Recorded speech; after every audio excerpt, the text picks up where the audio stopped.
Yo, what's up, guys? Welcome back. Episode 121. Yeah, some morning programming. Well, I guess we'll just get straight into it, right? Check out what our Pokemon of the day is. We got 121. We got a Starmie. 121. Take a look at the sound.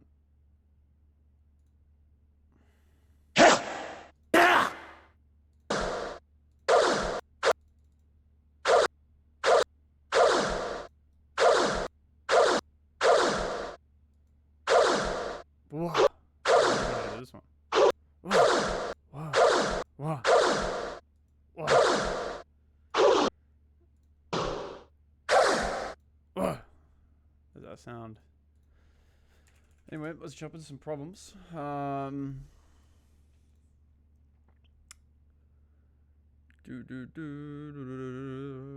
Type of triangle.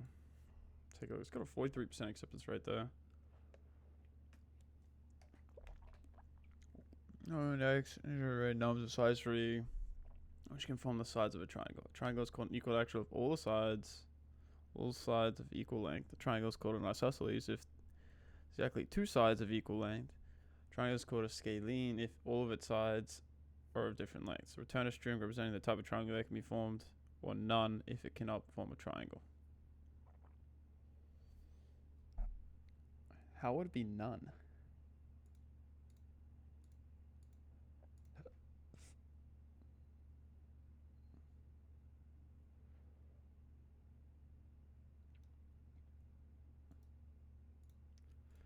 With the baby.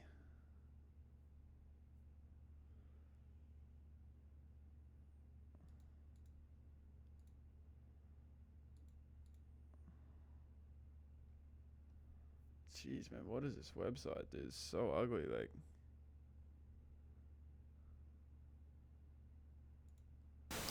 好，各位好，我们来。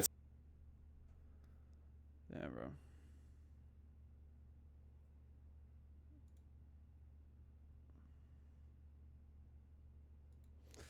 Fair enough. Let's get straight to our problem. So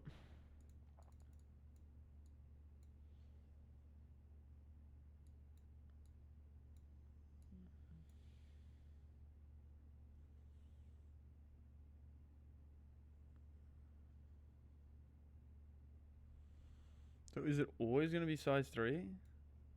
Okay. I'm thinking probably a hash map here, right? Use a counter and we count nums, right?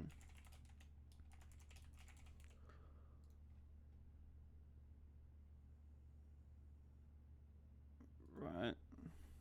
Let's say, well, I guess if the length of, let's print the length of my dictionary. I don't even know, I'm pretty sure it prints the keys, but I don't know. 1, okay. So I guess we can do, well,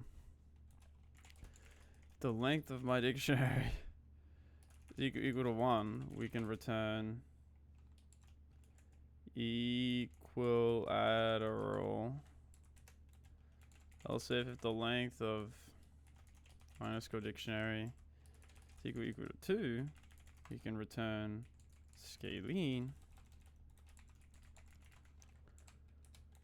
Also, if the length of _ dictionary is equal to 3, what do we return for 3?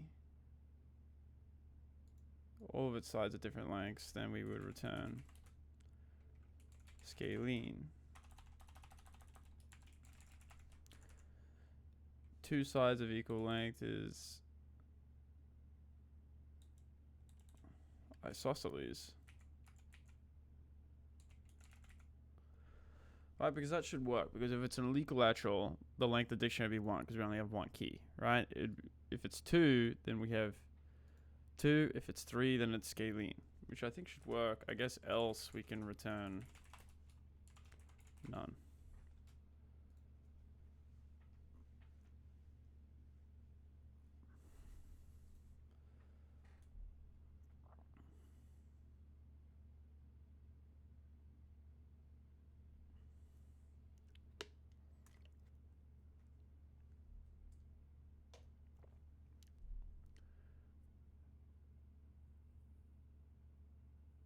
Why do we get none here? Why none? I don't understand this.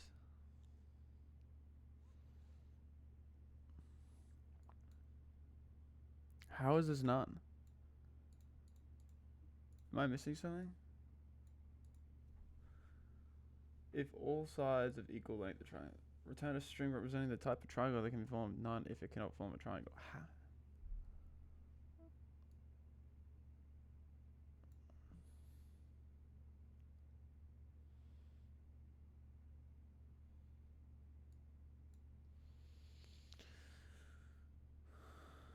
Num0 plus nums1 is equal to 3 plus 4 is 7, which is greater than nums2. Num0 plus nums2. Okay, I feel like we're missing something with this.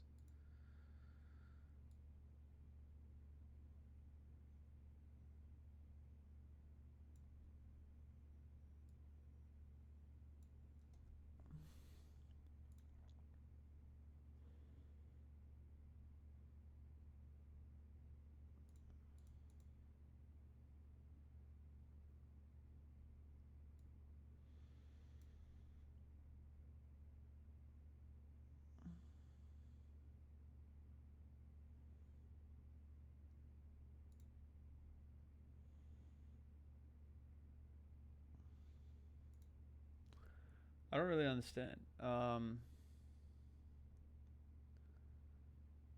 I think equilateral is right.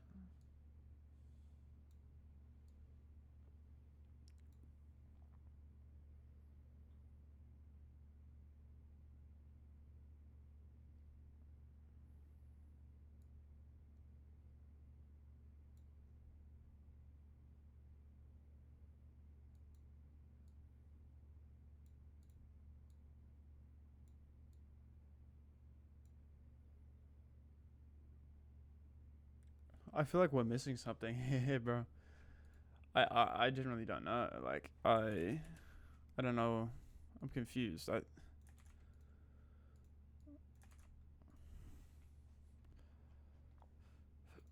3024.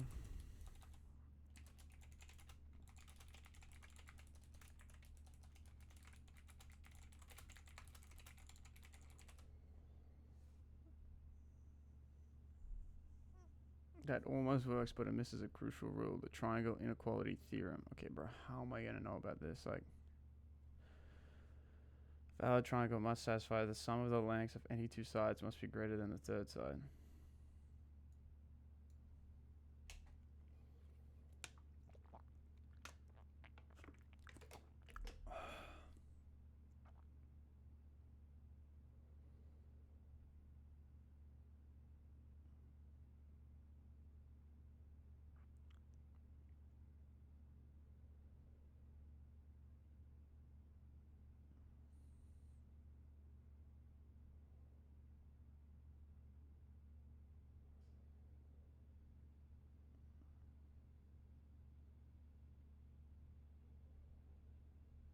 So we have to check if it's a valid triangle first. So how do we...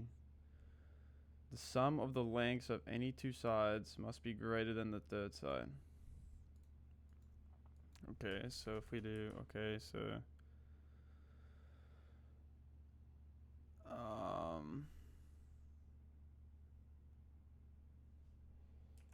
A, B, C is equal to nums.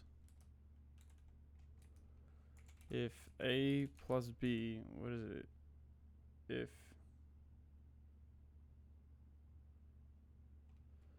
If A plus B is less than or equal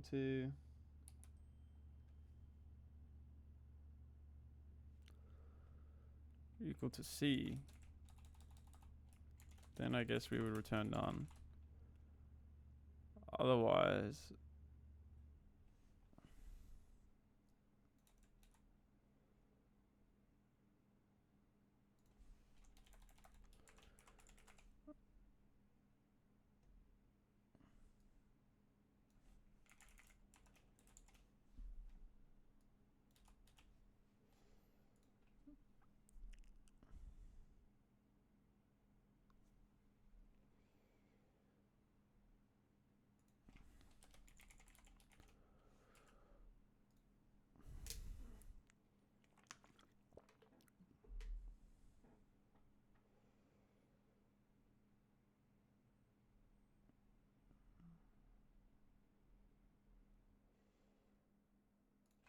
Maybe do we have to sort it?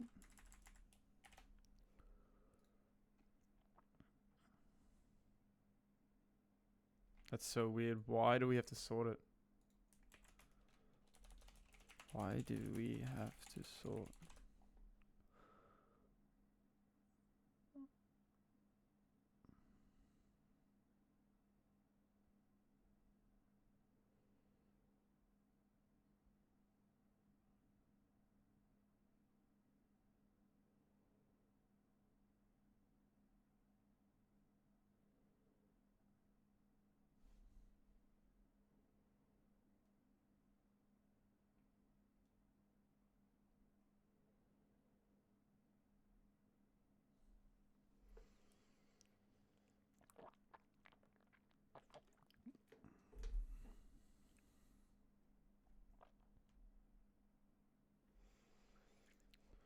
Okay, interesting.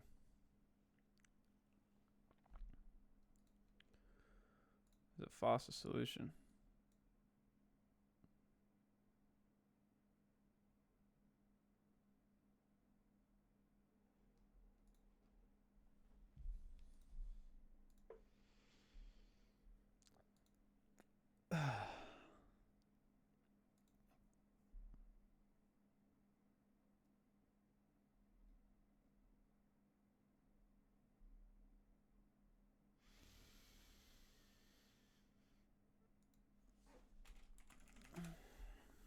And you love it when you do it. Math and geometry. I feel like maybe we should take a look at these ones too. I mean, why not? We have taken a look at a couple greedies. Don't remember which ones. I think we've done gas station. I think. Gas station we've done. I think we've done jump game. Maybe not. No, we have not.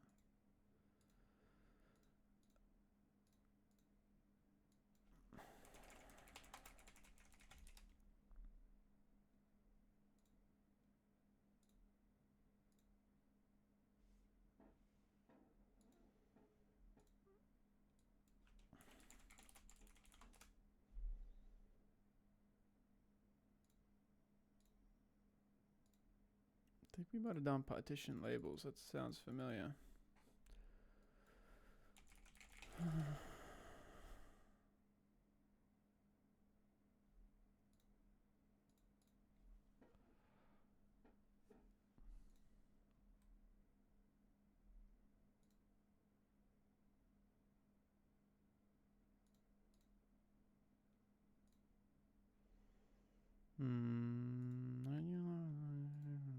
Let's do some bit manipulation. Single number. Have we done that one? We have. Okay. Get rid of this. Number of 1.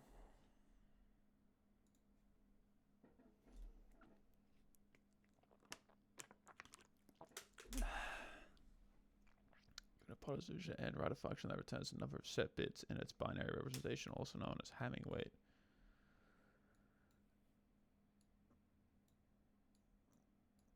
So I guess it's the number of 1s in the binary representation.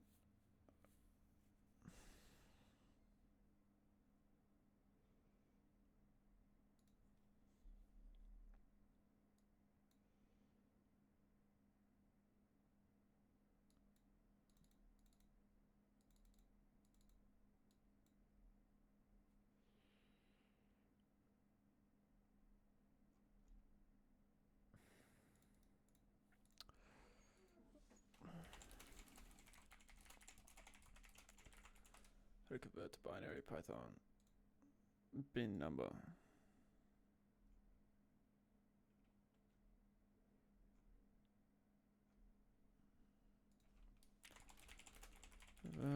To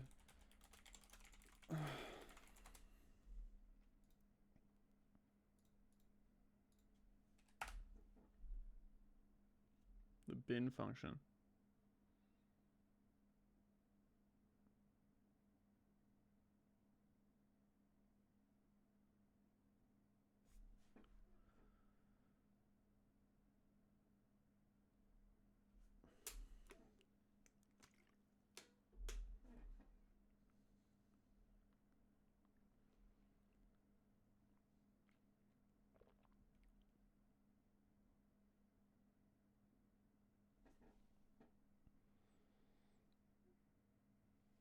Okay, so I'm thinking we just do, well, let's convert to binary, right? To convert to binary, we would do the bin of n.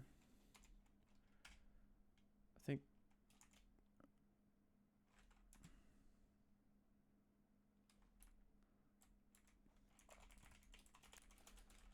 Right. Okay, then we would pretty much just do.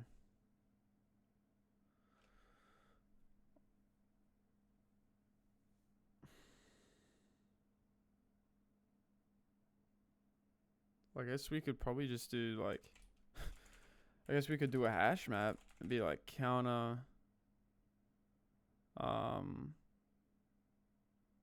String binary num.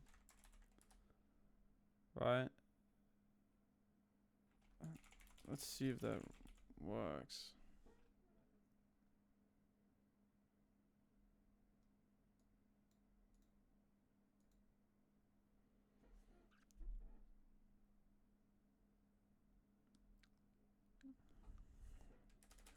And I guess we would just do print my dictionary. Well, 1, right? We're looking for the key that's 1. No, that doesn't work.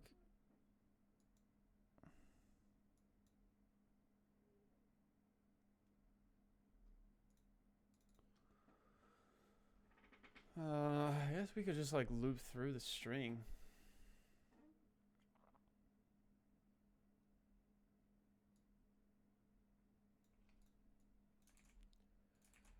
We'll put this over here, but probably a better way is we could do, well, for I in range length string binary num, right? We could just have a count here. Okay, we could loop and just do, okay, well, if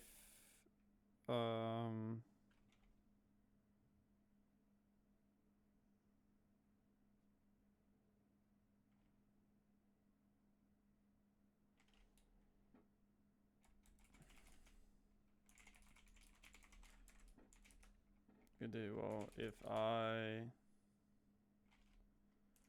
equal to 1, we increase our count by 1, and then we just return our count.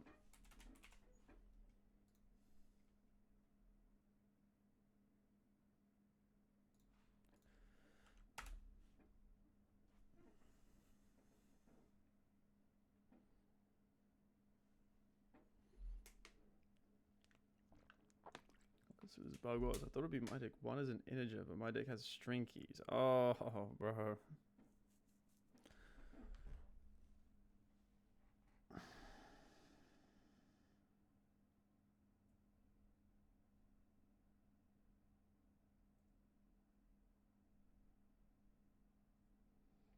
Gotta call my buddy. It's his birthday today.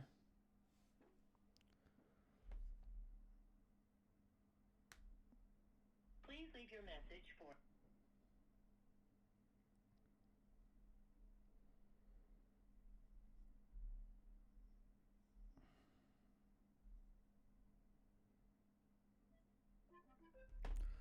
See if my buddy answers. Okay, so we did this one. Let's do counting bits.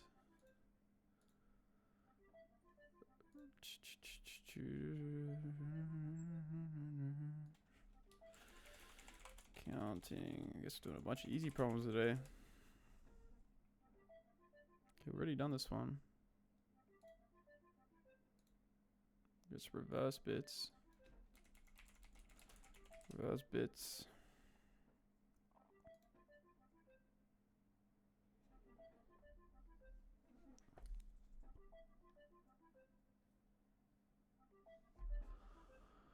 Reverse the bits of even 32 bits unsigned integer. Note that in something such as 0, there's no answer.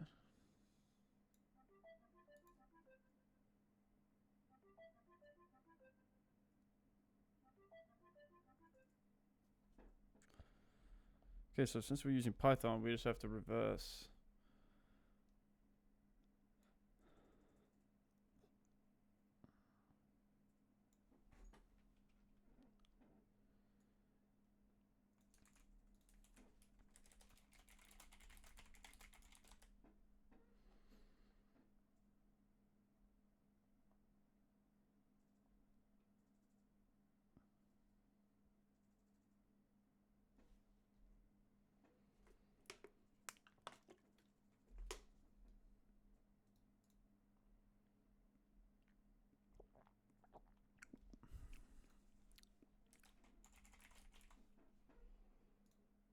Oh, I mean, we just had it there. That was so stupid of me. Reverse bits. Reverse bits of it. So I guess we have to just convert this into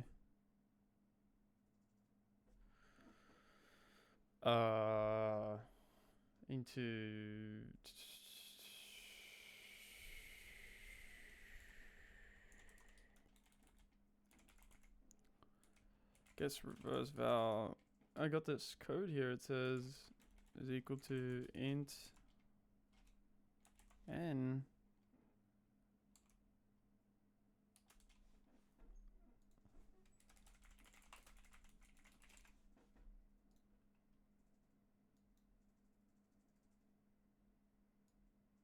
with explicit base non-string. Guess maybe we have to make this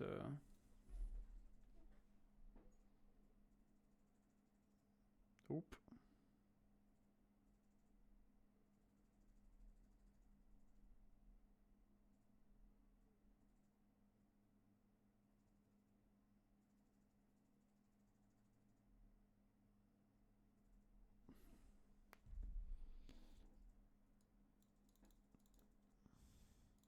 Valid literal for int with base 2.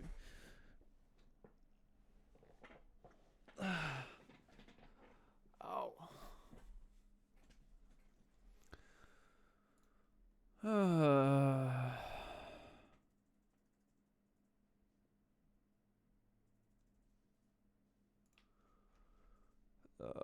To be honest, I don't really know how to do this. Let's actually take a look at it. Watch this. Stitch is back, alright. He's so cute and fluffy. Control him.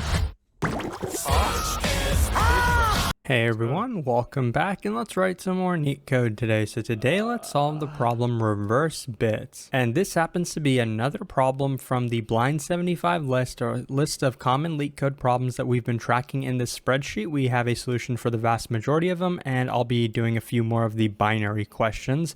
The one today we'll be doing is this one, reverse bits. So this is a good problem to kind of go over and learn or refresh yourself on the bit manipulation operations. So we're given a 32-bit unsigned integer, and basically we want to reverse all of the bits of this integer. So like in this example, this is the integer represented in binary. Of course, we might not be given the integer in binary. You know, that we might be given the integer 4, which in binary we know it looks like this, and then we'd want to reverse all of the bits for it. So basically we would, you know, the reversal is going to look something like this, right? And then we want to return that reversed integer. Of course, we'll be returning a 1 value. So let's say this is the 32-bit integer, and let's just say it's 4 just because we don't want to do a super long binary integer like this. There are many ways to kind of do this problem, right?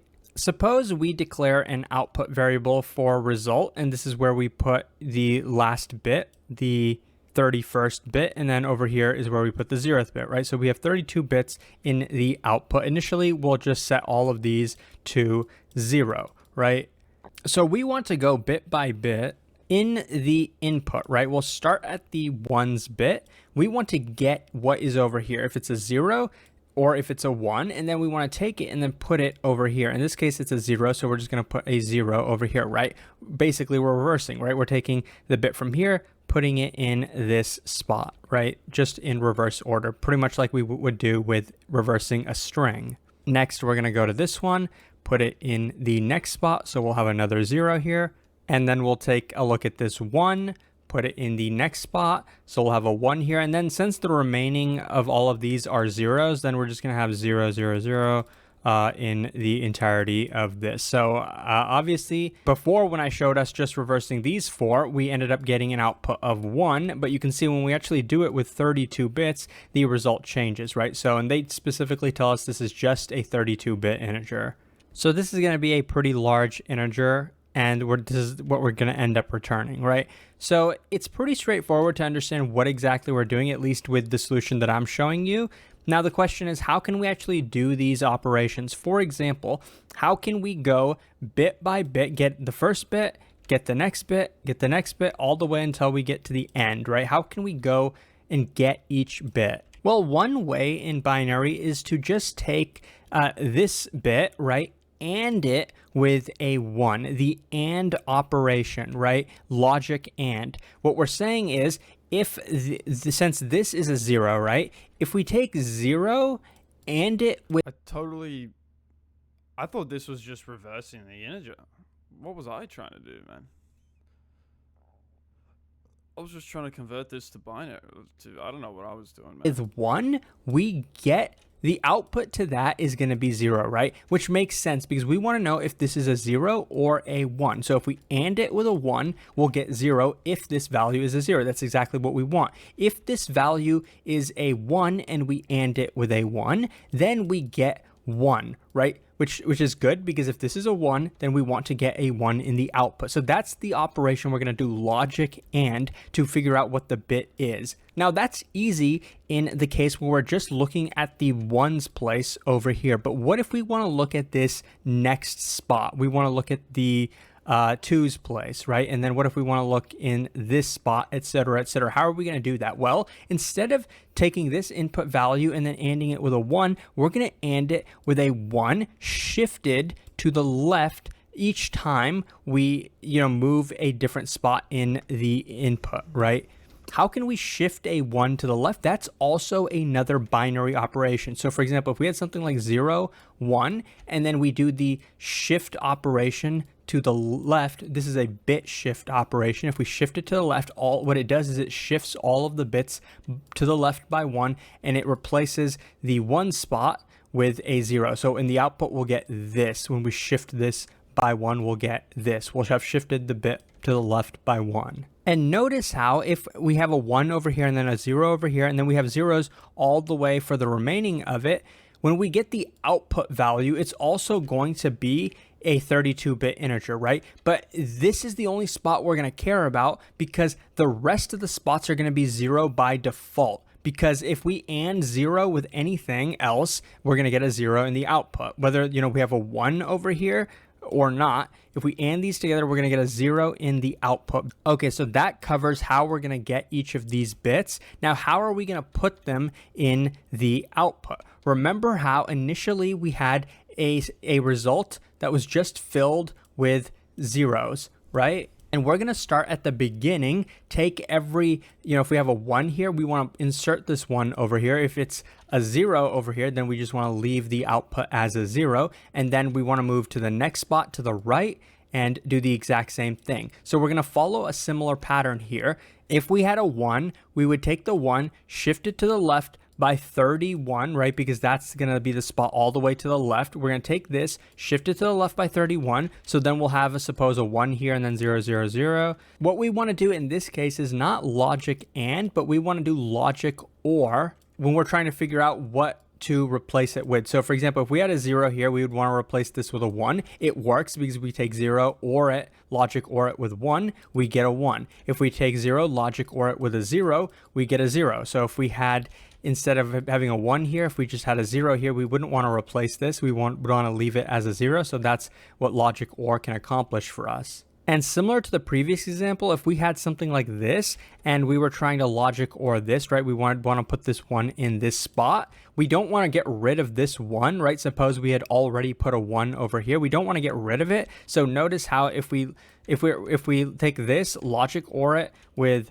this, we will end up changing this bit. This will be changed to a 1, but this bit will stay the same, which is what we want to do, because if we're going to have a 0 here and we're going to have zeros in every other position, the other remaining bits are not going to end up getting changed. If they are 1s, they're going to remain as 1s. If they're zeros, they're going to remain as zeros. So those are some kind of basics about bit operations, logic AND, logic OR, bit shifting.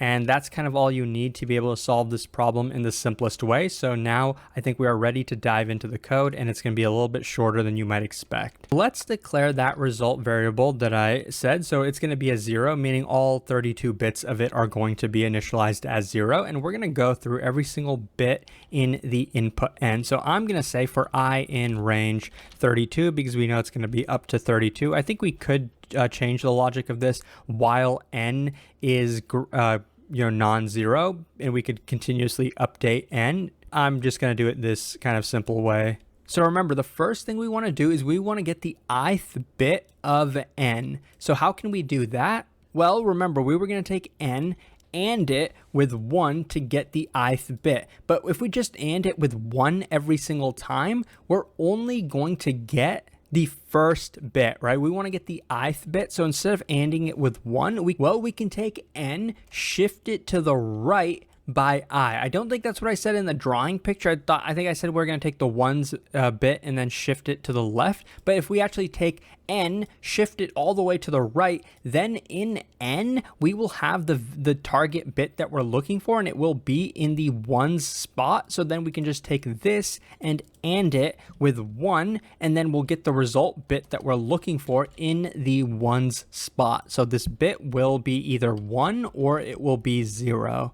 And then we want to logic OR it with the output to put that bit in the output. How can we do that? Is it going to be enough to just say result logic OR the bit? No, because if we do it like this, we're only going to be updating the 1 spot of this result, but we want to be updating it in the reverse order. We want to start at the largest bit and then work our way down. How can we do that? Well, we have this I variable, right? It's going to go from 0 to 31. So how about we do this? We shift our bit to the right by 31 minus I. So on the first iteration of the loop, we will be getting the first bit from n and putting it in the 31 spot of the result. And the next iteration, we'll be doing the opposite. We'll be getting the bit in index 1 from n and putting it in index 30 in the output. So then we're going to keep doing that, and this is the operation we're doing, and we want to set the result equal to the result of this logic OR operation. And that is the entire code. Once we're done with that, we can go ahead and return the result. So this is the simplest way to do it. It is constant time, big O of 1, because we're guaranteed that there's going to be 32 bits. So the solution is not going to scale regardless of whatever the input n is, as long as it's 32 bits. And the memory we're using as well is just a single variable, right? So this is just an O of 1 time and space solution. So I hope that this was helpful. I hope it taught you a little bit about binary operations. If it was, please like and subscribe. It supports the channel a lot, and I'll hopefully see you pretty soon. I'm curious about this video. I saw this on Twitter the other day, and I want to know what you guys think. I have a very simple question I ask during phone screens. Print each level of a tree on a separate line. 90% of CS grads just can't do it. Do you think you would be able to do it? Well, to be honest, I don't think I would have been able to do it as well, because my college didn't teach any of this stuff. Somebody asked me what college did I go to. I went to WSU, which is a pretty decent college in the US. I think it's ranked like 86 in computer science. And guess what? Somebody replied saying that they also go to the same college and they still don't teach this stuff. I spent $80,000 to go to college and they didn't teach it. And I guess I shouldn't complain, because if colleges were teaching this stuff, nobody would be watching my videos. And believe it or not, it gets worse. This guy would ask people the question FizzBuzz, and 70% of people did not pass. And FizzBuzz is a Leetcode easy. This is the code for it. One loop, a few if statements. This is the most brute force way to implement it. If you're not able to do these kinds of things and you're a computer science student, I'm here to tell you that please save yourself before it's too late. Please do yourself a favor and consider going to Leetcode.io or to some other site and learn the basics.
2 to bro.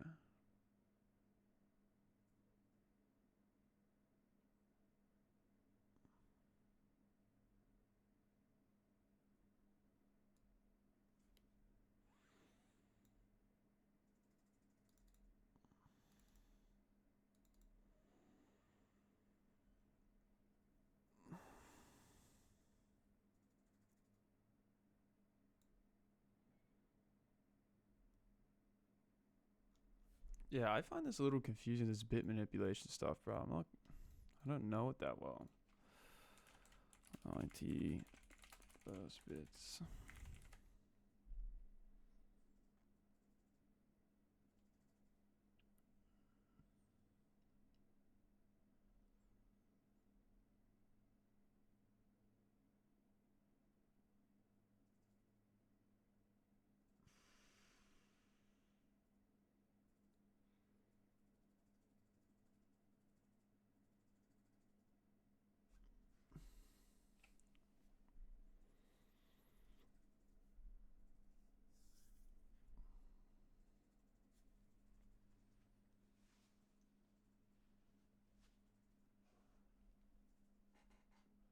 Shift resolve left by 1 to make room for the next bit.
Why is this?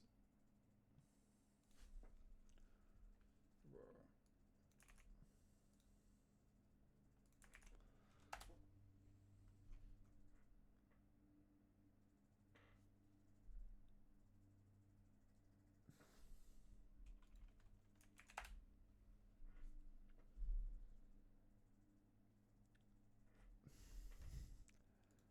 Alright, it's so slow today, dude.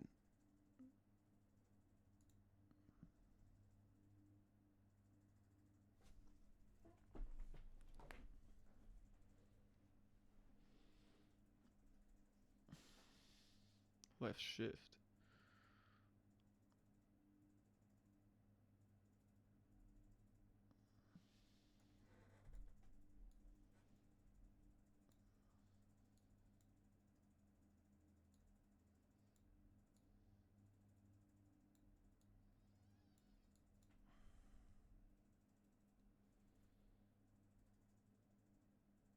I just don't understand the left shift stuff. Like,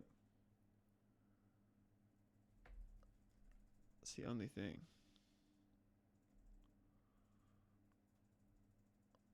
This guy's go to LinkedIn, dude.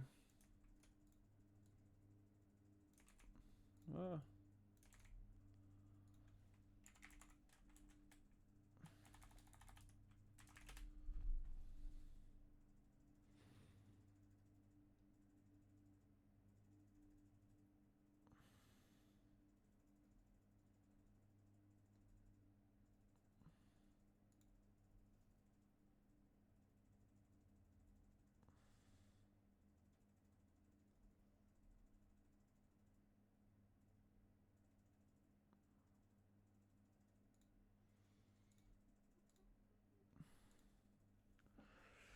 And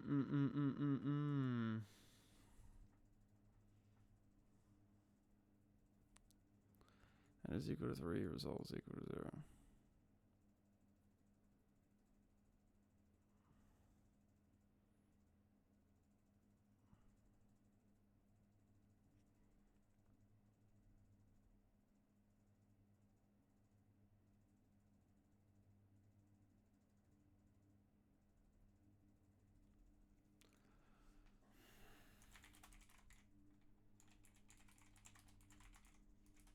I feel like I need to learn some bit manipulation a little bit, like.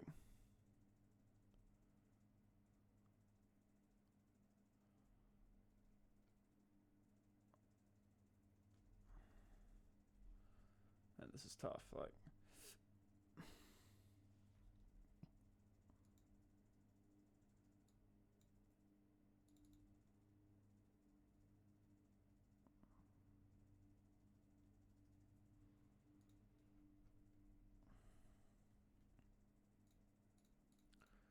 Maybe if we just print the code.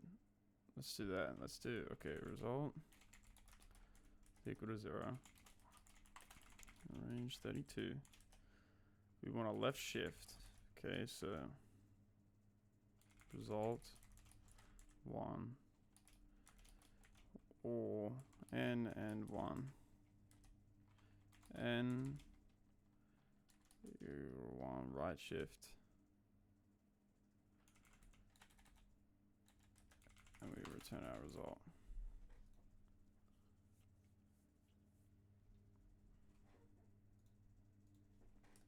Okay, can we print result?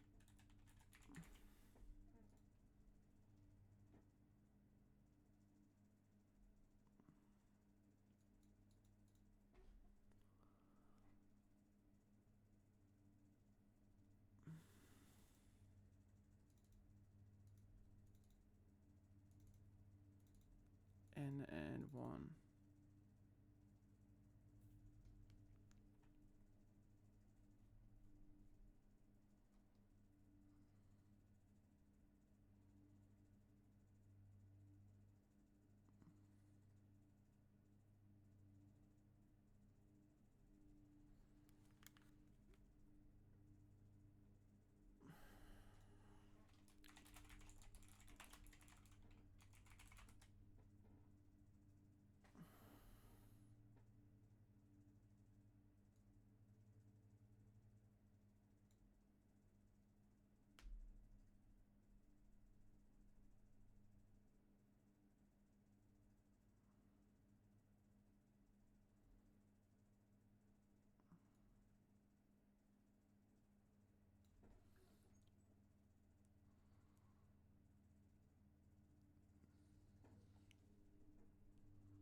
Get good at bit manipulation.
Hi, I'm Gail Locke McDowell, author of Cracking the Coding Interview.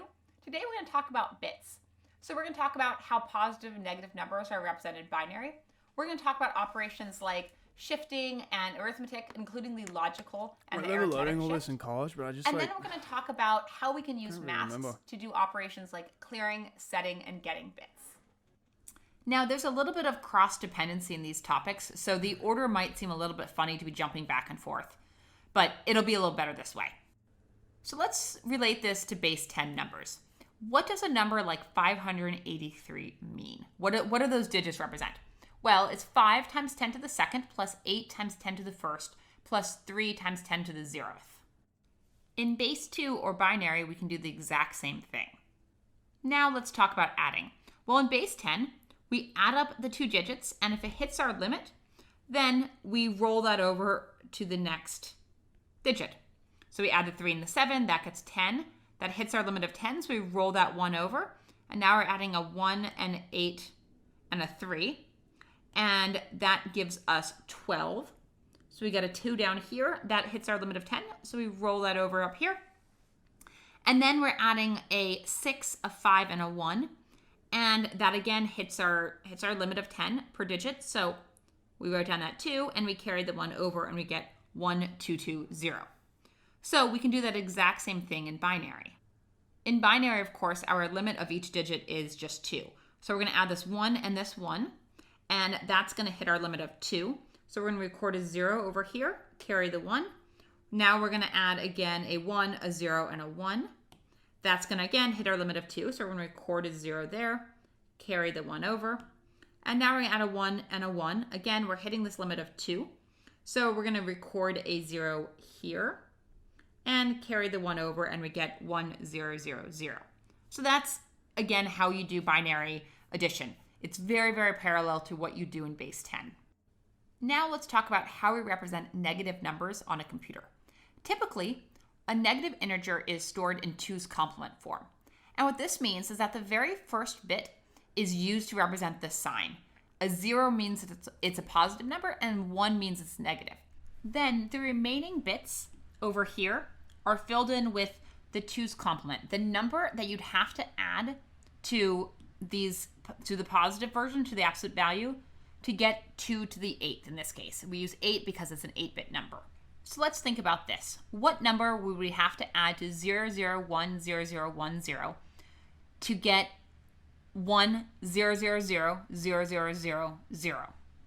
Well, if we just added the inverse of 0010010 to it, then we would get 0 with a whole bunch of 1s afterwards.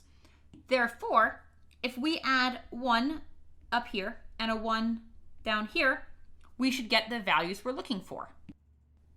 So remember that our original question was, how do we represent negative 18 in binary? Well, we take the positive value of that, the 18, and we look at this binary representation, and then we say, what number can we add to that to get 1 followed by a whole bunch of zeros?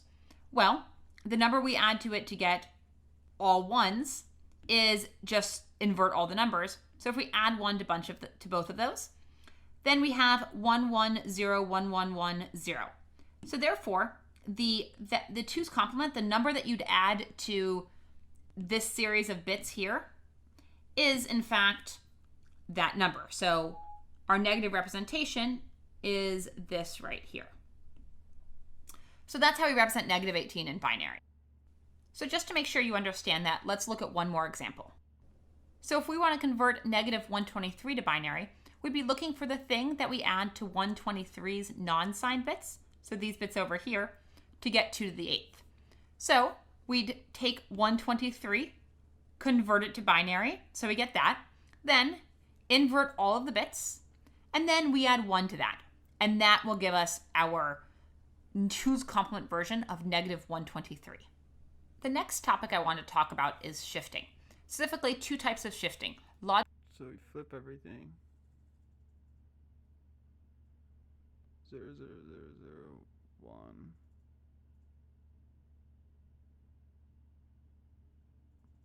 Logical shifting and arithmetic shifting. So let's consider some number in binary, like this. So if we want to left shift then we just move everything over by 1 to the left. And if we want to right shift, we move everything over by 1 to the right. Now, we've been talking about these in binary so much, we forgot what these numbers actually are in base 10. Interestingly, that top number is 23, and this left shift number is 46, and the right shift number is 11. Now, what do you notice about those numbers? Well, the left shift had the effect of multiplying that number by 2, and right shift had the effect of dividing it by 2, of course, with some truncation in there. And that's not a coincidence. That's what a left shift and a right shift generally do.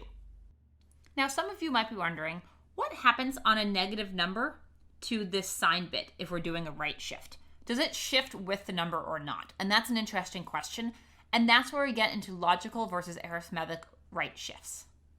So let's consider the number negative 23.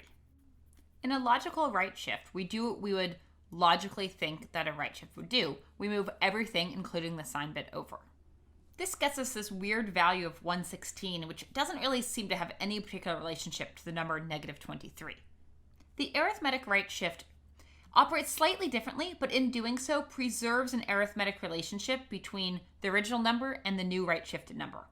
What the arithmetic right shift does is it shifts everything over by 1, including the sign bit, but then it fills in the sign bit with the original sign bit instead of what a 0 as in the logical right shift.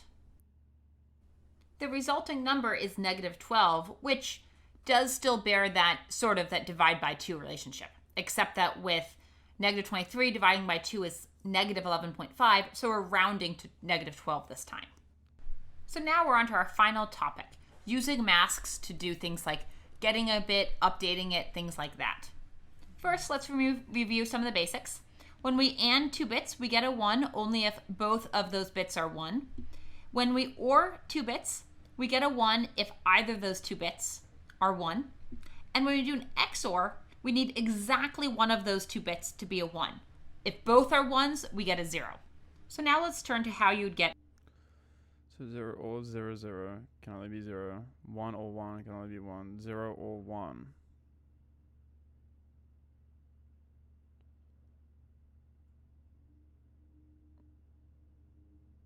Okay. Get a particular bit in a number. So how do we figure out if, say, this bit was a 1 or a 0? Well, if we create a mask or just a number that has a 1 only in that one bit, and we AND it with the original number, that'll indicate whether that value is a 1 or a 0. Because if there's a 0 there, the whole number will be 0. Otherwise, it'll be something bigger than 0. So that mask can be created by taking 1 and shifting it over to the left by I spots. So to figure out if the ith spot is a 1 or a 0, we just compare x, do an AND of x with that mask, and say, does that not equal 0? Now, what about setting the ith bit? Well, we can do a very similar thing. We create actually the exact same mask, and we just OR it with that original value, and that'll make sure that that ith bit is set. Now, what about clearing the ith bit? Well, that's a little bit trickier, but still very doable. What we want to do is AND it with a mask that has a 1 everywhere else but that one spot. But how do we create such a mask? Well, all we have to do actually is just take our mask from before and invert it. And that's exactly what we see here. So we've now covered the basics of bit manipulation. We talked about how numbers are represented both in positive and negative form. And then we talked about different operations like how we add numbers, comparing that to base 10 numbers. We talked about shifting, both logical and arithmetic. And then we talked about how to do getting, setting, and clearing using masks. So from candidates, there's a lot of focus on learning different bit manipulation tricks and things like that. What I really encourage people to do is just really solidify their understanding of the basics. And from there, a lot of these tricks and things like that will follow. But really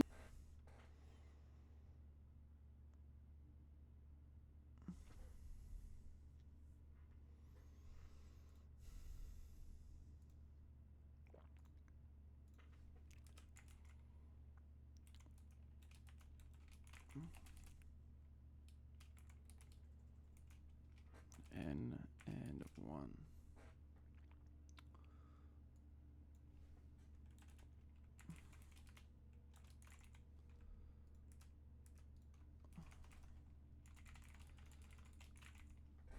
Print last bit.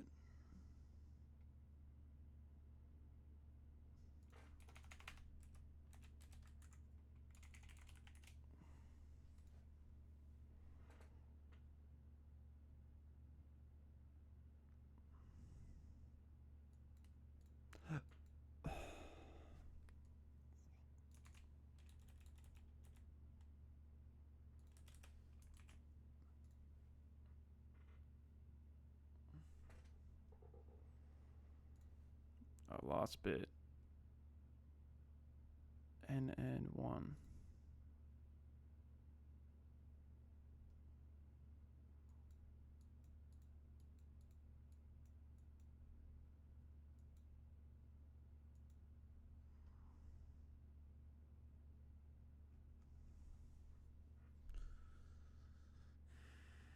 I'm definitely gonna have to keep practicing these. I'm gonna move on because I feel like we spent a lot of time on this problem.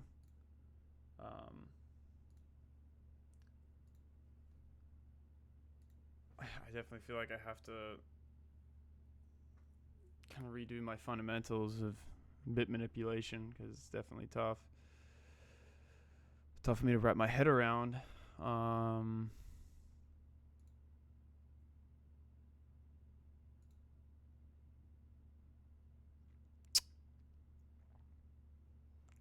Where's that Leetcode 75? Dude, I always get confused how to find it. There we go.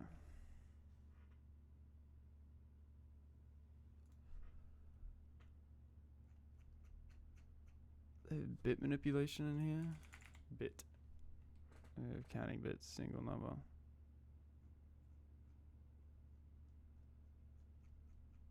Decode.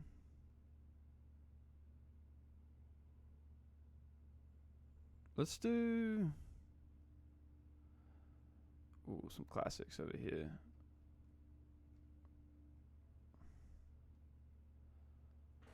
I feel like it's been a while since we've done daily temperatures, man. Like, that's a classic too. Like, let's just go through. Let's do kth largest element in an array. We've solved this one before. There's a heat problem. Give me an integer array now. When did we solve this? April 14th. So about a month ago. Integer k, return the kth largest element in the array. Can you solve it without sorting?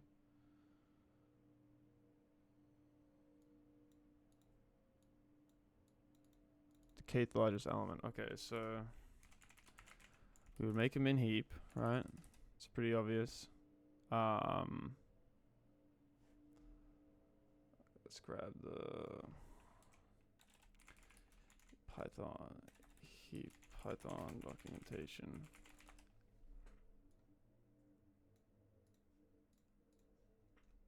Okay, so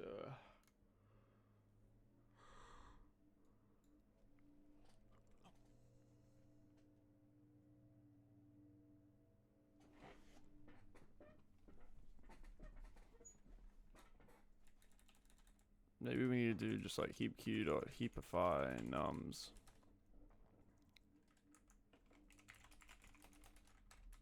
Okay, we make bin heap equal to that. Then we do, okay, well, while k is greater than 0. Okay, let's pop from our heap. So heap q dot heap pop. Heap pop from our min heap.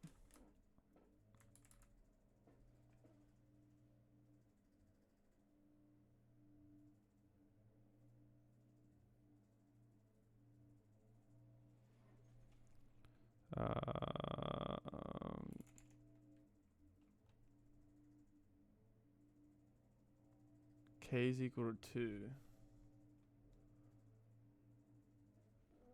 The kth largest element, but I think min heaps in Python do heaps in Python default as min heap.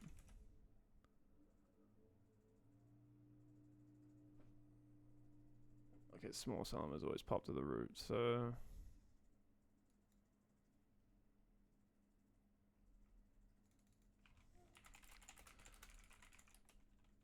in Python.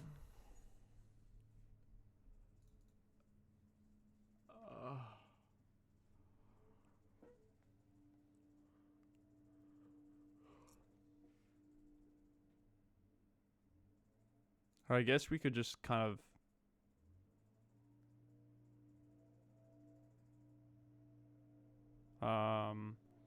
we'll keep pop until k minus 2, so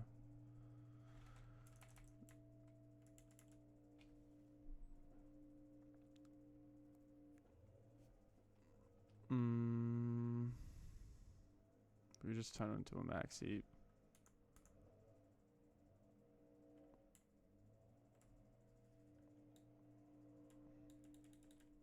Min heap is equal to 4i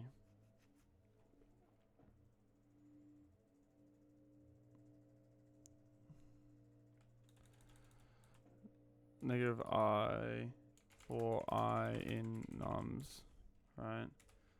Then we can heap q dot heapify min heap, right? We can pop while k is greater than 0. Okay, we can do. Let's do like top val is equal to heap q dot heapify min heap.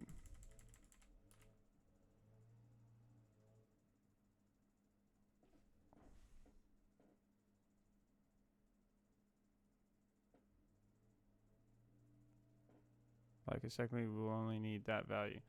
We'll pop 1, then we'll have another one, 1.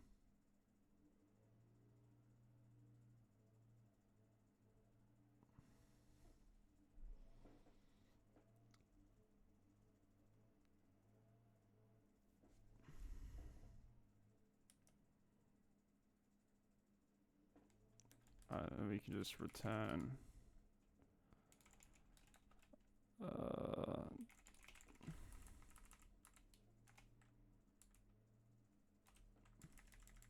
can you do this in Python then? I don't know.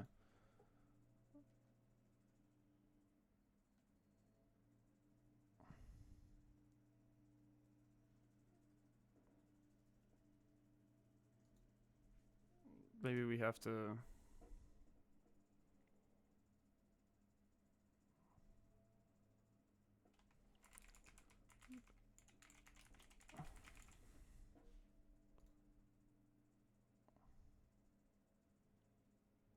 why are we getting an index out of range here, dude?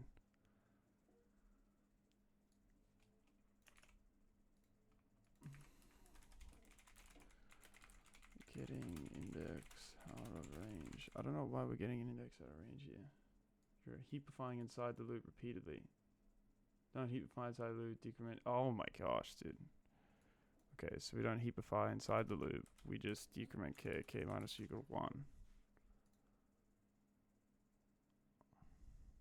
Okay, that worked.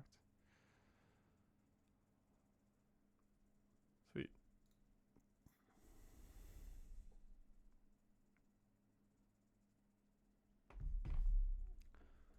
What is a Vulkan Pro Flight?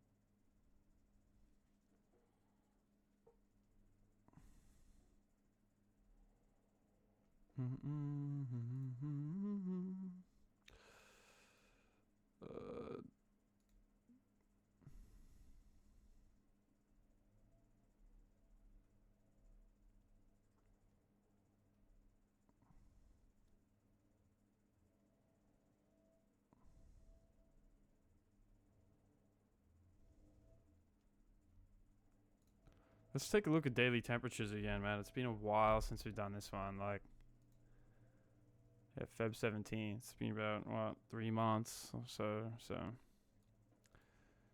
Given an array of integers temperatures represents the daily temperatures. Return an array answer such as answer I. It's the number of days you have to wait after the ith day to get a warmer temperature. If there is no future day for which this is possible, keep answer I is equal to 0.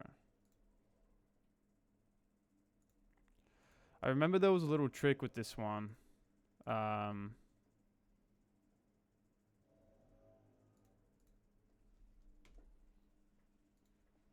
So I don't know if I'll get it, but monotonic stack. I have to.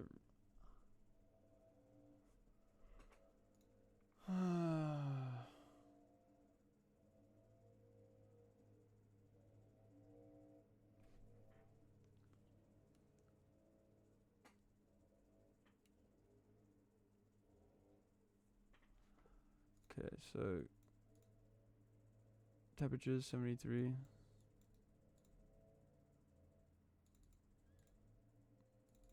One.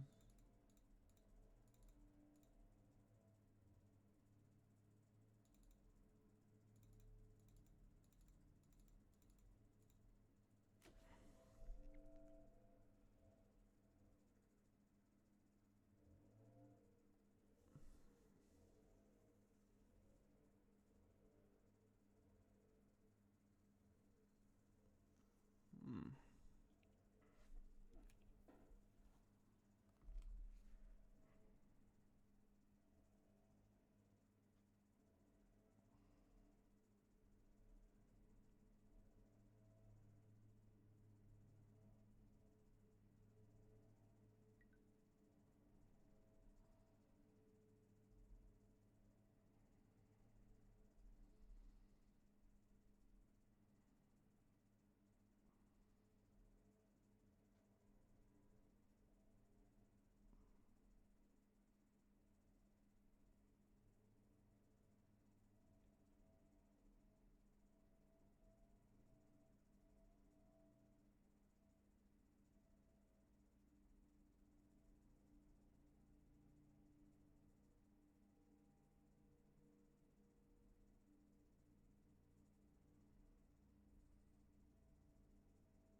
I always get confused with these problems, man. Like,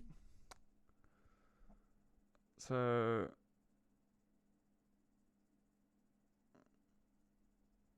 somehow keep track of the state, right? So 73.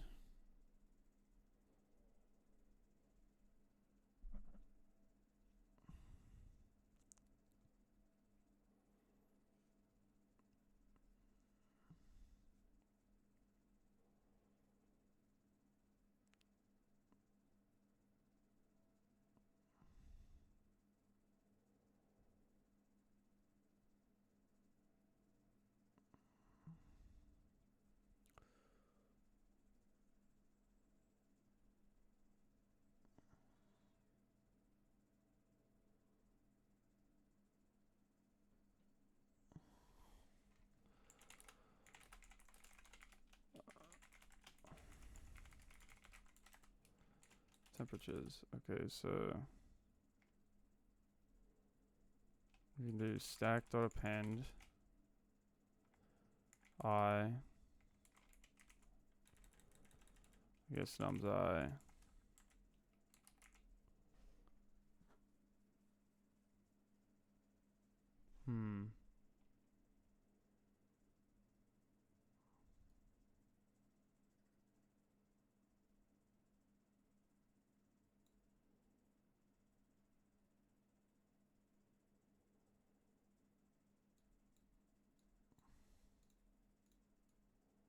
Maybe a while loop would be better for this, like while stack. Right, we can input our first one, stack.append 0.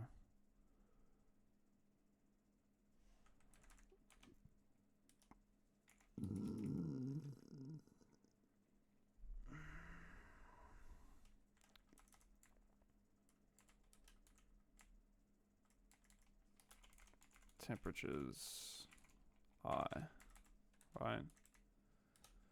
So then we do, okay, well,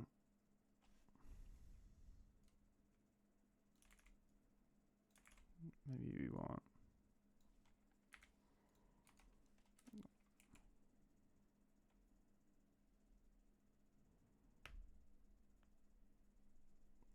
this wouldn't work.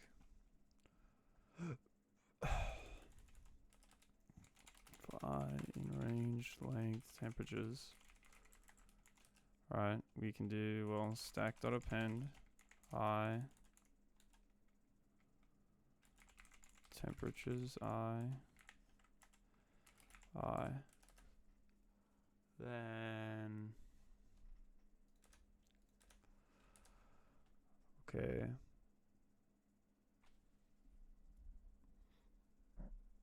Then what do we do here? We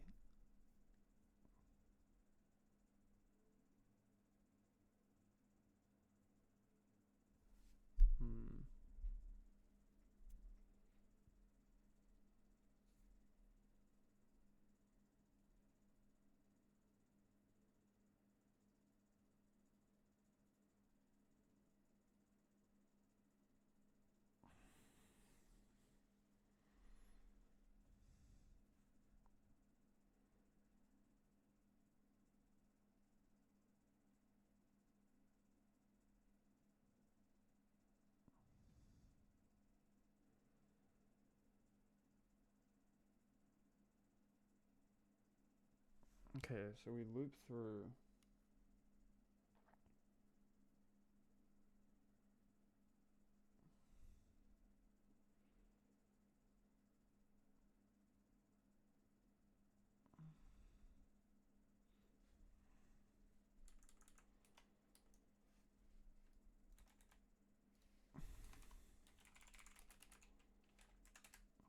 And we can check, well, okay, if I is greater than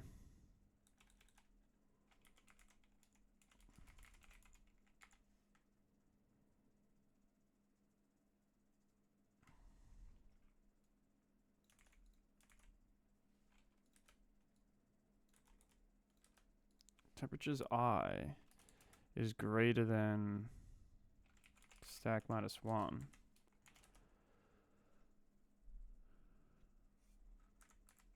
I guess we can do while temperatures I is greater than stack minus 1.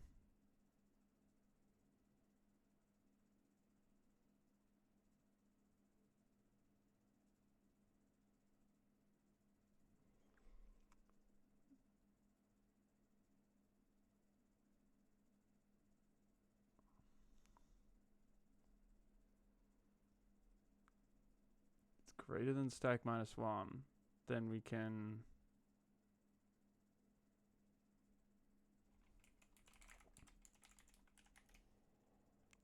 stacked up pop, right? We would need some sort of res array too, right?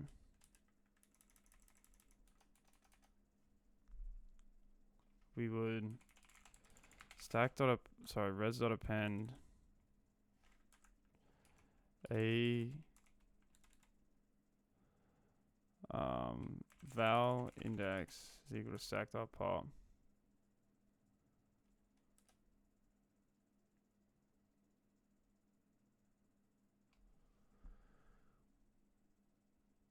We need to know how many days, right? So res.append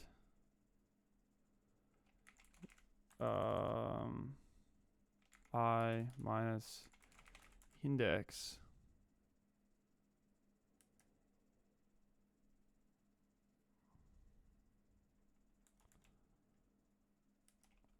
so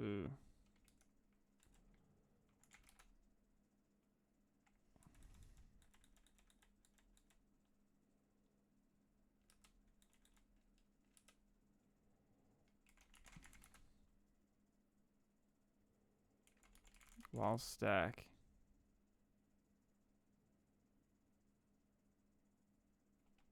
so stuff left we do res.append 0, right? We would return our res.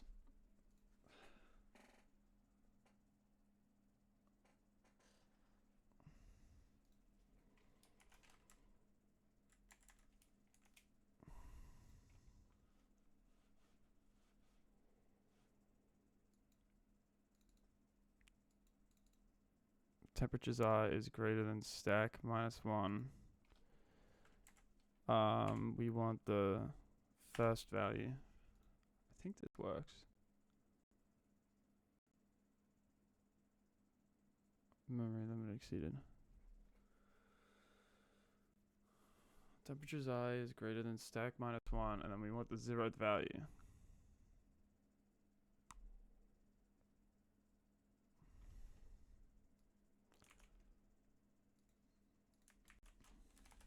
Why am I getting memory?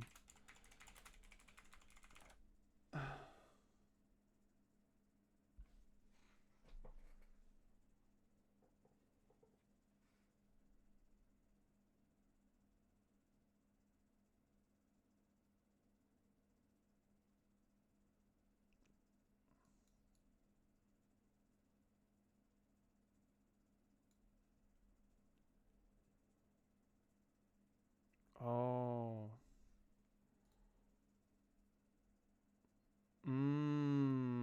Okay.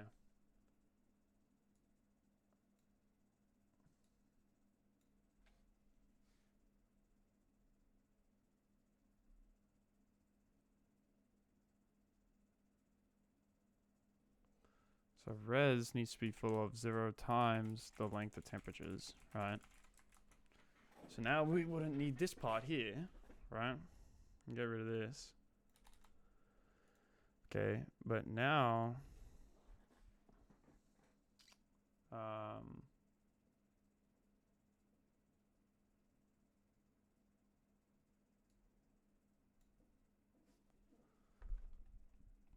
for I and temp in enumerate temperatures. Okay, we stack.append.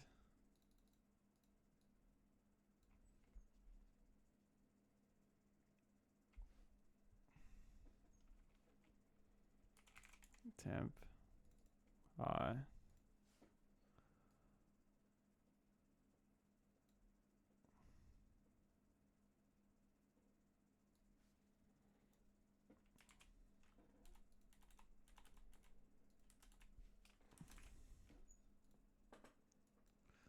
While temperatures I is greater than stack minus 1, 0.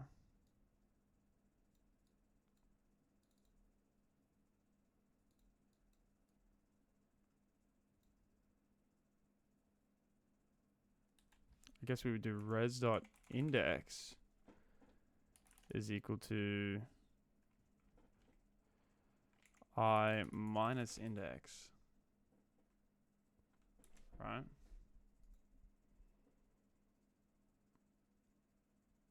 List is out of range.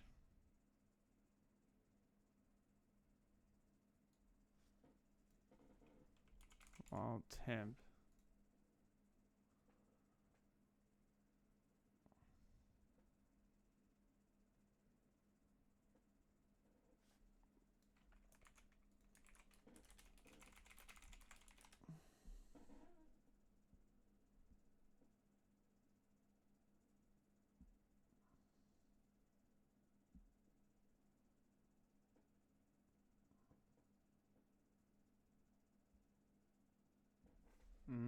The stack is empty, so while stack and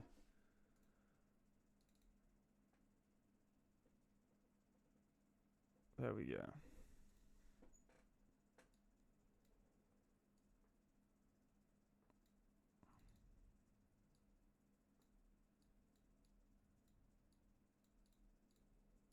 We were close. We were close. We needed a little bit of help to get there in the end, but we were damn close. So the intuition was there, the thinking was there, kind of what I had to do. Kind of use the Metonic stack to keep track of the state. But I'm pretty happy with that. you know, honestly, I didn't think I would probably even get close to solving it, but the intuition was there, you know, from the practice and everything, so that's good. So,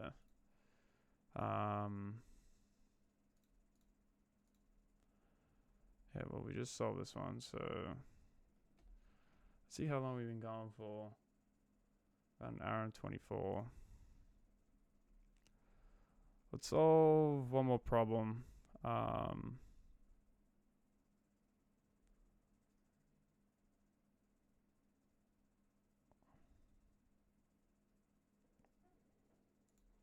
Total cost of hire K workers. Oh man, I hate these big ones, man.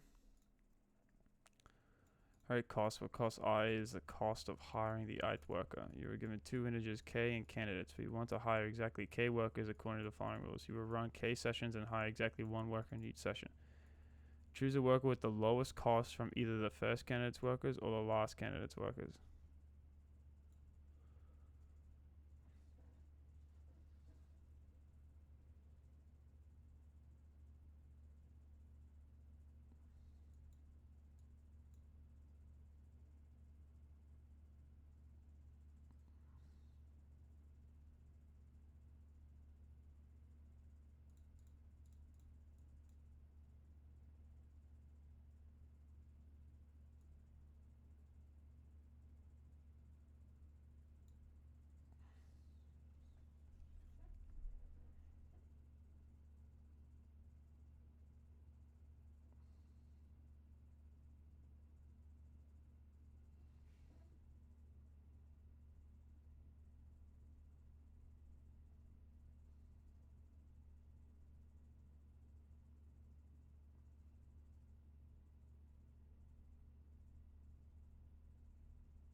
Okay, so this is I think this is a pretty easy problem. I mean,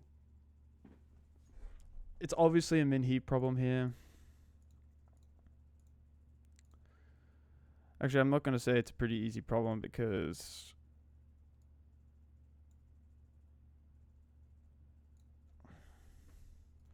I might not even be able to solve it. But I think from here, candidates, so cost is a list. Candidates, what's K? What is K? You will run K sessions. Okay, so wait, so we'll run K sessions and hire exactly one worker in each session.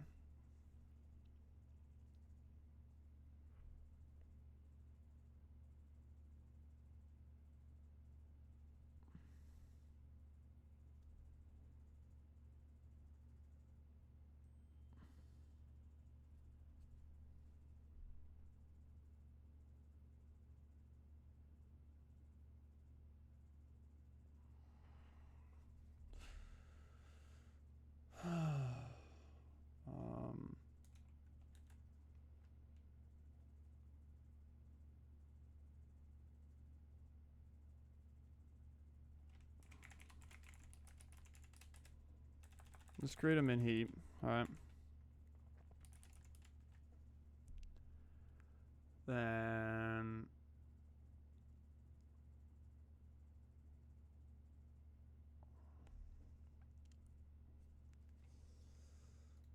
actually, I'm gonna take a look at some other problem that I looked at the other day. One of those advanced graph problems.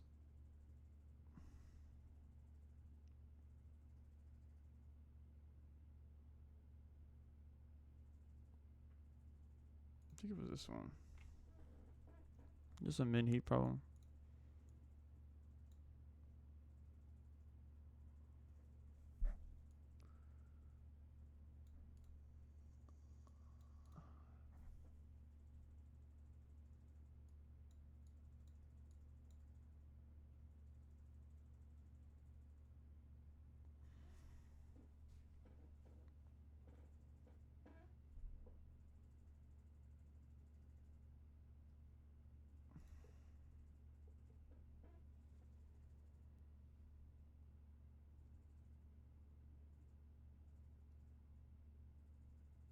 Okay, let's do.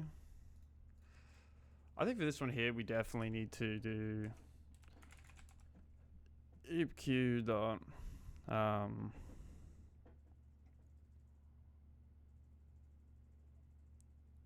heap q dot heapify min heap, right?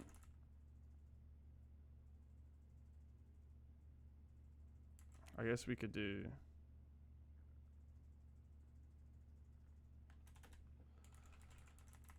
Whatever, let's just do this.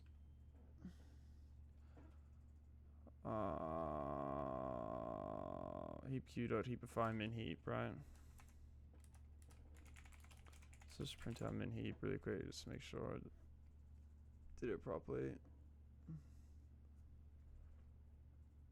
Okay, good. It did.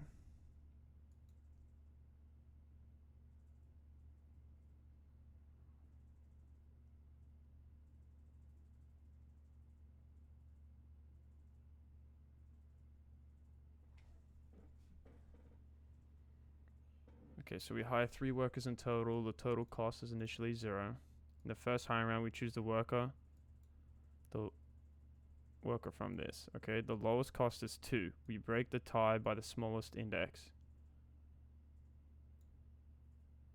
which is 3. 0, 1, 2, 3. Okay. The total cost is equal to 0 plus 2, 2. In the second hiring round, we choose the worker from the lowest cost, index 4. The total cost is 2, 2 plus 4. Third hiring round, we choose the worker from this. The lowest cost is 7. Index 3. The total cost 4 plus 7 is equal to 11. Notice that the worker with index 3 was common in the first and last 4 workers. Total cost hiring round is 11. I feel like this description is, from what I think it is, I think the description is way too much for what the problem is. Like,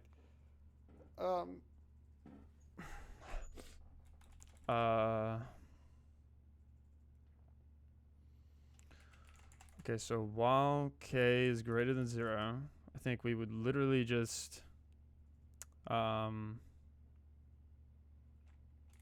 val is equal to heap q dot heap pop. We want to pop from our min heap, right? And then we literally just add count plus or equal to top val, right? So we need to initialize our count, and then we just return our count.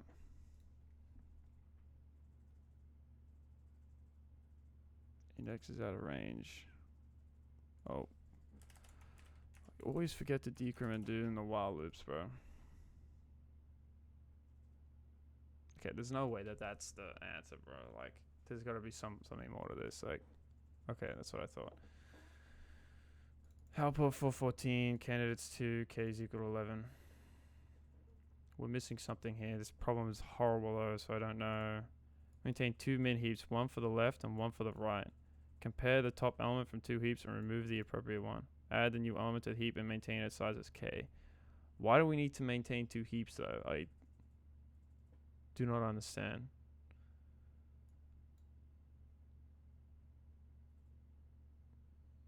Exactly 1 worker in each session. Okay.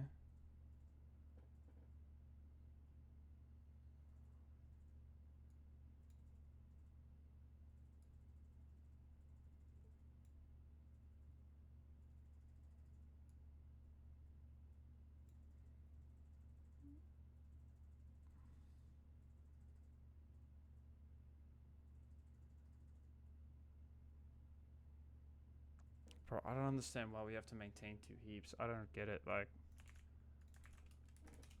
why do we have to maintain 2 heaps? I'm confused about the problem. What is this problem called? 2462 total cost to hire k workers.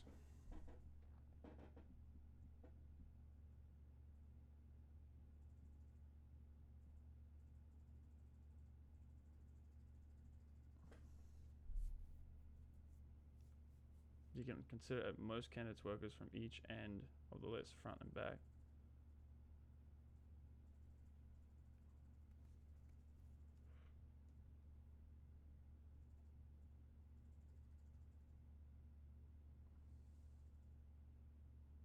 Oh, okay.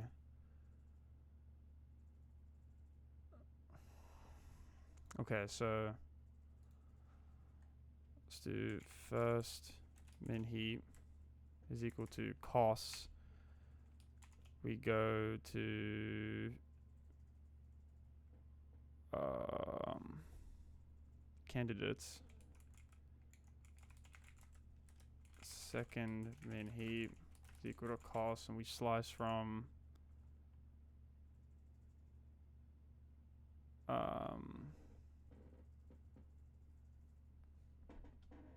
up to candidates.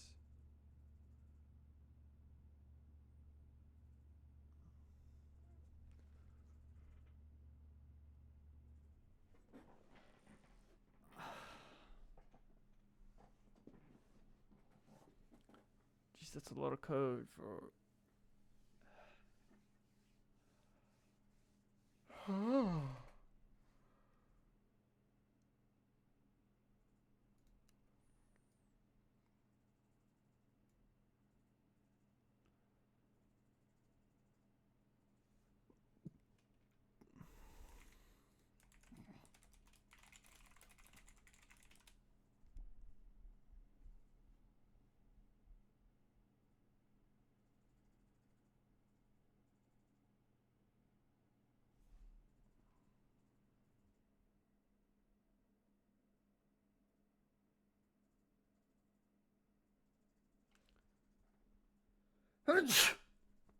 Ah, man. Bless me.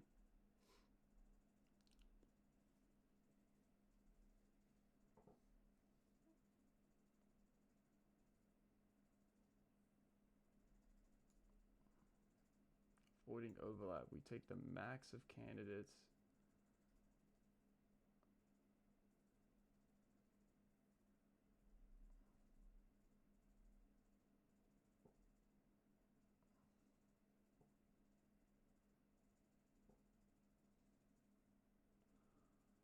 Left PTR is equal.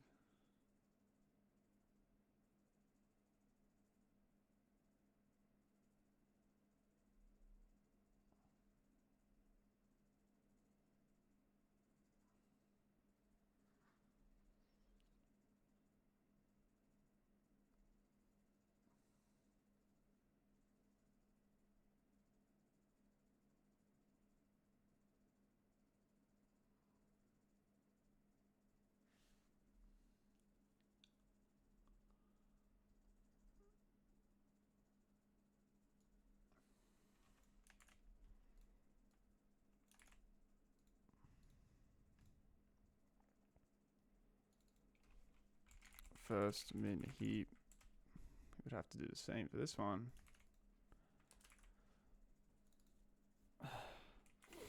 Second min heat.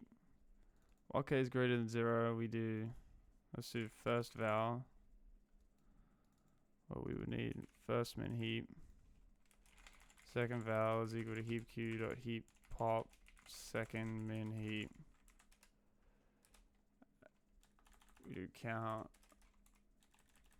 We would probably take the minimum value, so we would want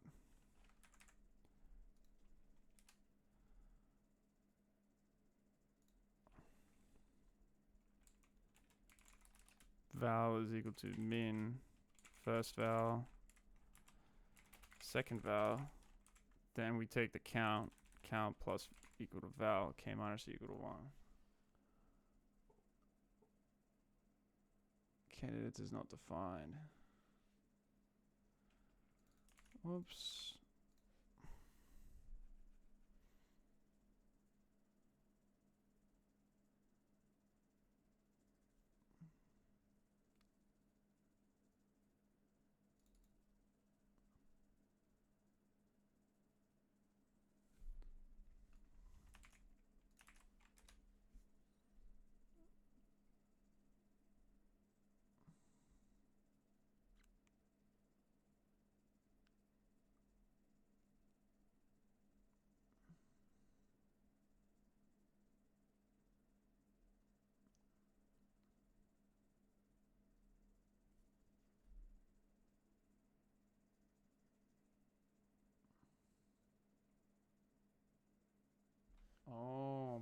a stupid problem, bro. This problem is so confusing. Like what a shitty ass problem.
I'm a little confused with the problem, dude.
Fine, range candidates. If left is less than or equal to right.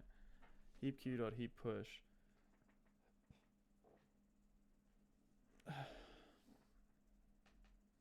Cost left. And then the index.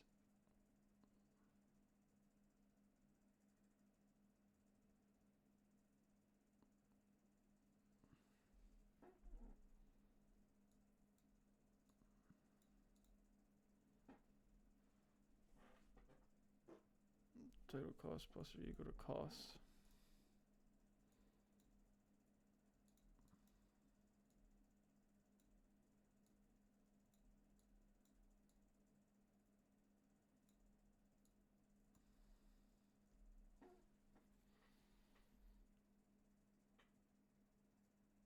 What I don't understand is this part here. Why is it the same thing?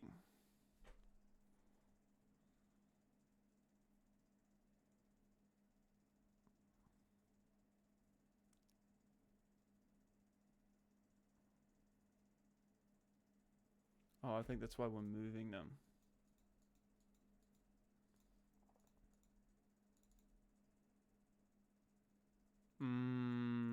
I understand what this is doing.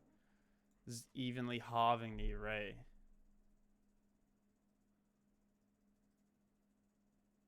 Wait.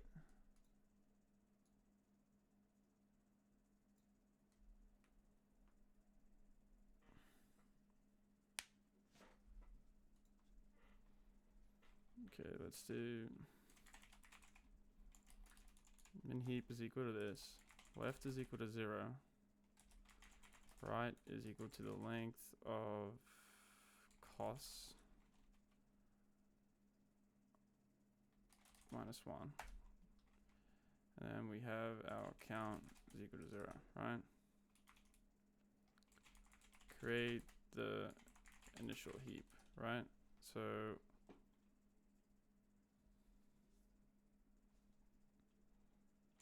for I in range candidates, right? This is the amount of candidates we can have.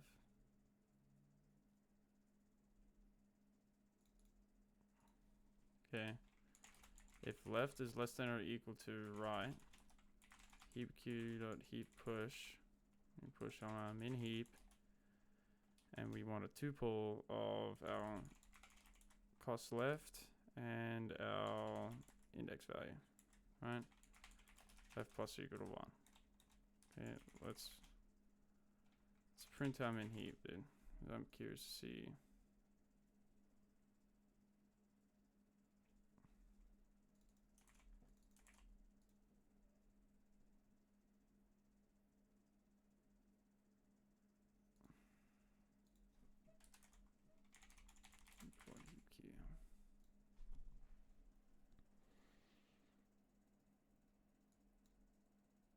Oh shit. Heap push.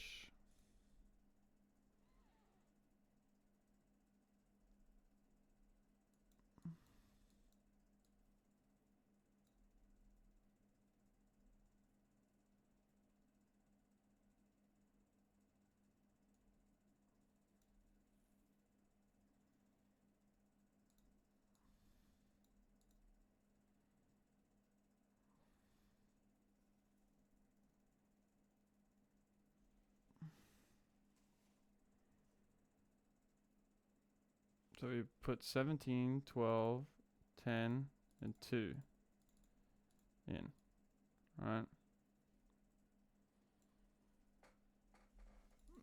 For iron range candidates.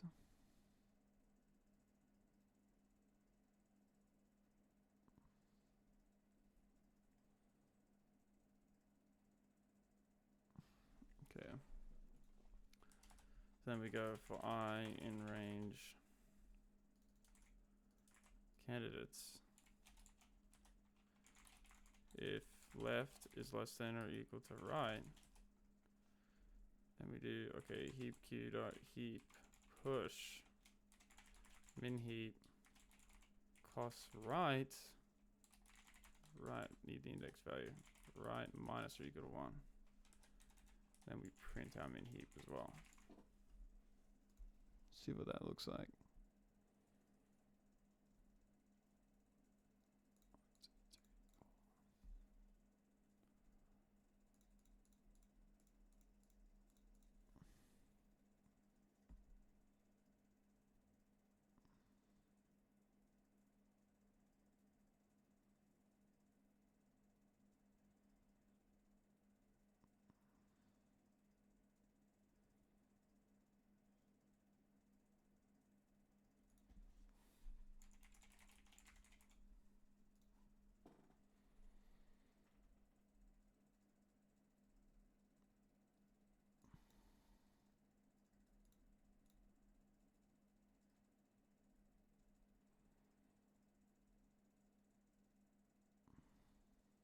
Hmm.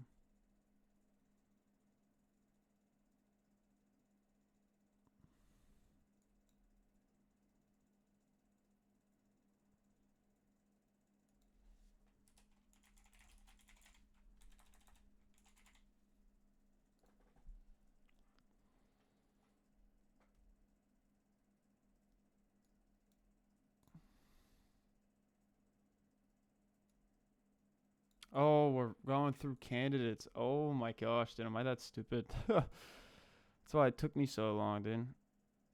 Okay. I understand. Okay.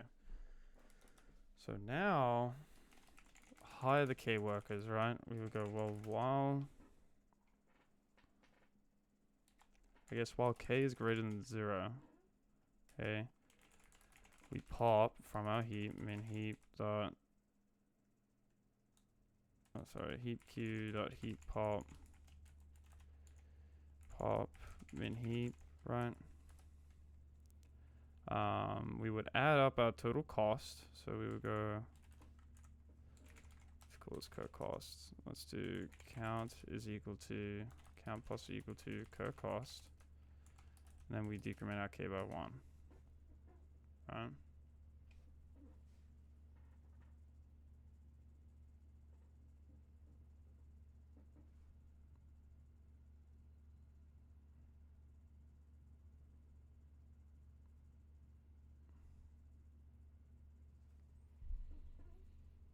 Okay.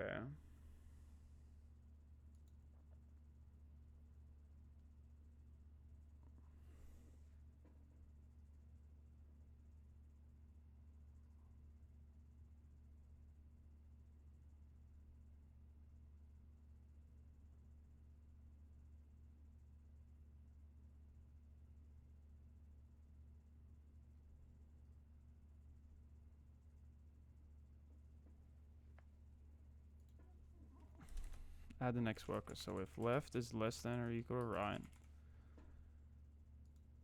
in which in this case, let's print left, print right. Oh, it's not gonna print.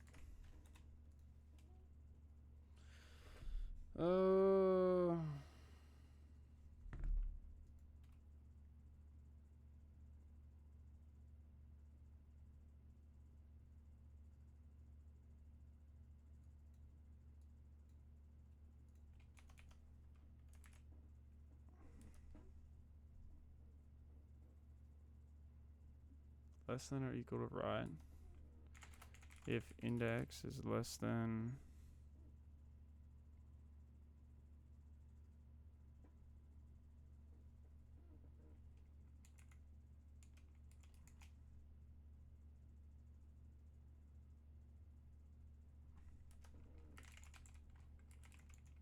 heap push, we want our min heap, then we want the cost of left,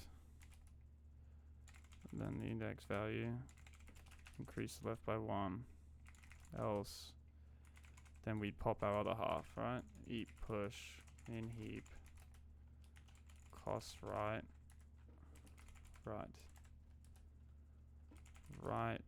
minus or equal to 1, and then we want to return our count.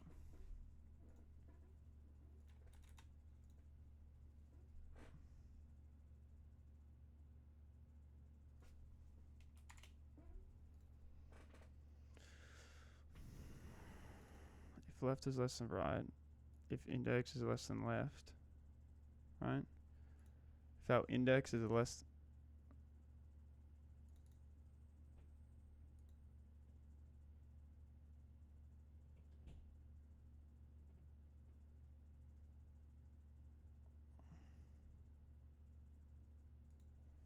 heap push.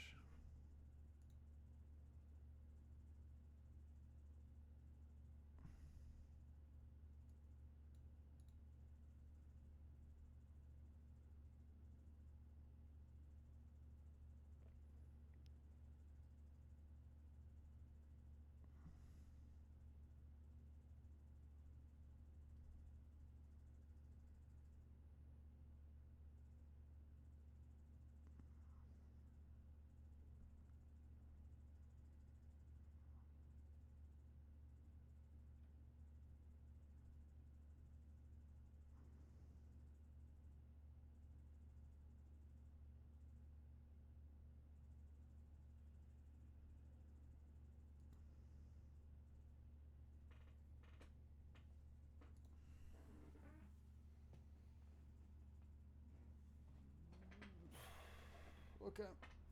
It was a little bit of a confusing problem. I just don't think the wording was very good, but I don't know. Anyway, we're going to call it there. I appreciate you guys watching, and I'll see you guys tomorrow.